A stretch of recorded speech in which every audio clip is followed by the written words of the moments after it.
Hello everyone.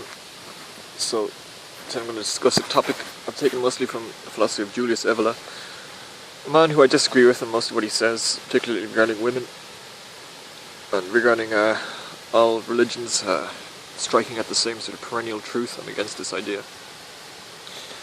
But I'll focus on the idea that the four castes, those being slaves, bureaucrats, warrior aristocrats, and holy men, each of these castes represents itself as the ruling caste in any given government, any given time in history, up to the present day as well. And the perfect example. Well, first we'll talk about the caste themselves. The slaves are generally unintelligent people who have high levels of tolerance to pain and suffering and whatnot, and so they enjoy doing physical work. The bureaucrats, as a caste, will be intelligent people who have an aversity to manual labour and who have low levels of tolerance. And this tends to describe most people in modern society today. Then there is the warrior aristocrats. They come from a band of elite warriors who are above the law, and these men strive to achieve a higher level of being through conflict, and so are themselves above the sort of the masses who alter and change but never really become anything. And the ideal of these warrior aristocrats will generally be beyond death itself. Then there are the holy men, who are really the courtesans and the clergy, and they will, in the case of the clergy, they are the sacred priests, whether they be Brahmin or druids or whatever, or else they are those of the royal lineage who are descended from the gods in some way, from an ancient quasi-mythological figure who was said to be descended from the gods, and his bloodline will be the bloodline of the kings and whatnot. And in World War II, it's really the perfect example of how each of the four main parties in World War II represented a different caste, a different ruling caste. Take the Soviet Union, which represented the slave caste, the attitude regarding the worker, that virtue was hard work, and that the heroic sort of worker who is like the workhorse and he does like twice the work as a normal man, and it's like a proof of his worth and whatnot, and the ideal citizen is like the ultimate worker, really. And this informs again the economic policies of the Soviet Union, like Stalin's 5-year plans, which are really just about sort of incentivizing productivity through investment and whatnot. It's really just putting the populace to work, getting them to work twice as hard, and increase profits and increase produce that way by making the populace work harder. It also explains the fatalistic attitude of the soldiers and how generals often sent wave after wave of men who are often poorly armed, poorly equipped, poorly kitted out to fight against the enemy, and just overwhelming the enemy with their masses. You know. Again, we look at Nazi Germany. This is really a representation of the warrior aristocratic caste ruling society. The SS were modelled after the Teutonic Order, and they were sort of an ascetic, knights-errant sort of band of elite warriors. They abstained from alcohol, from fornication, from whatnot. They had extreme levels of discipline, and the Nazis often put a smaller group of men against a much larger enemy, putting faith in the superiority of their soldiers and whatnot. It also informs the racial hierarchy that they had as well.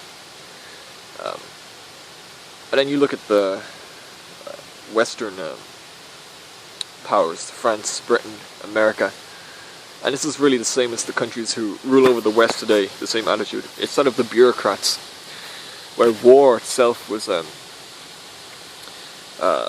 seen as like an ethicalized, sort of moralistic thing. There was an outwardly demeanor of ethics, even though internally the system was totally Machiavellian, and if you look at sort of the death toll of the British Empire and whatnot, obviously these people didn't really care about ethics, but they needed to appear to be ethical in the same way that a business does. And you know, in this circumstance, assets are measured against liabilities, profits against losses, and all evaluations and all judgments that come after those evaluations are very business-like and bureaucratic in these Western democratic powers. Rather than giving the people like you know, like in a fascist society, just telling them what to do this, do that, whatever. There was sort of a cajoling of the people, a coercing through propaganda, which made the people feel like they were choosing what the state wanted. And again, there's the whole thing about ethics. And we see this today. I'm not going to digress talking much about modern society and modern governments and how they rule us. But it is very corporate and it is very business-like. In fact, the whole concept of democracy is very similar to that of the corporate round table, and that of how the managerial class, or the managerial, how the management in a company enforces a new law, I guess you would say, a new rule, a new mode of practice in a business environment. And say a round table where they first introduce the concept to people. I'm not going to digress too much talking about it, but. And then thirdly and lastly is the most interesting of all four. That is Japan, because Japan was representative of the holy caste, these holy men. Shortly before World War II, when Japan was expanding its empire, the emperor made Shinto the official state religion of Japan, and the emperor himself,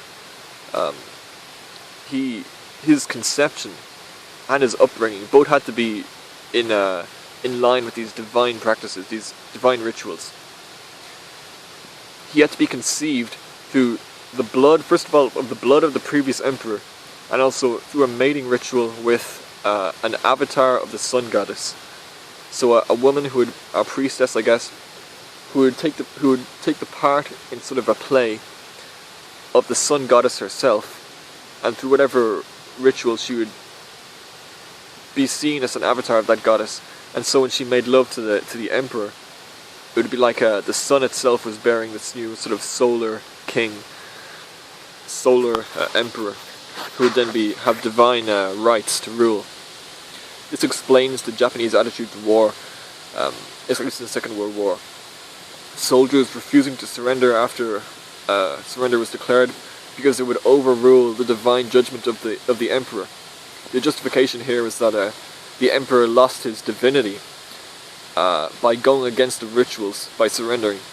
But before he surrendered, he had divinity in his decision making, and so every decision he made, when the emperor said, "If we keep fighting and if every man tries his best, we're going to be victorious," it was like God himself had spoken these words. You know, soldiers who would go into battle without ammunition, or would charge into battle as kamikazes, you know, the airplanes that flew into the ships, and there were submarines as well. I forget the name of them. That did the same thing. The submarines that drove into boats. And so there you have the four castes, and of course you can look yourself back through history. Look at the Crusades. The monarchies of Europe were very much part of this holy caste. That's where the jihadi empires of the Middle East, the Saracens and whatnot. You can find examples of the bureaucratic caste inside of Roman Empire.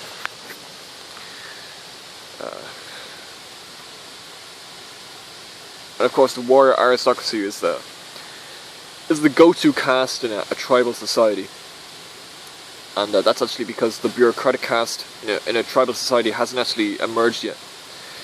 Possibly in my next video I'll talk about my own theory about the origin of the four castes, but I think that's a bit of a longer topic to talk about. Maybe I'll have to split it into 2 or 3 videos. Yeah, that's all I wanted to say.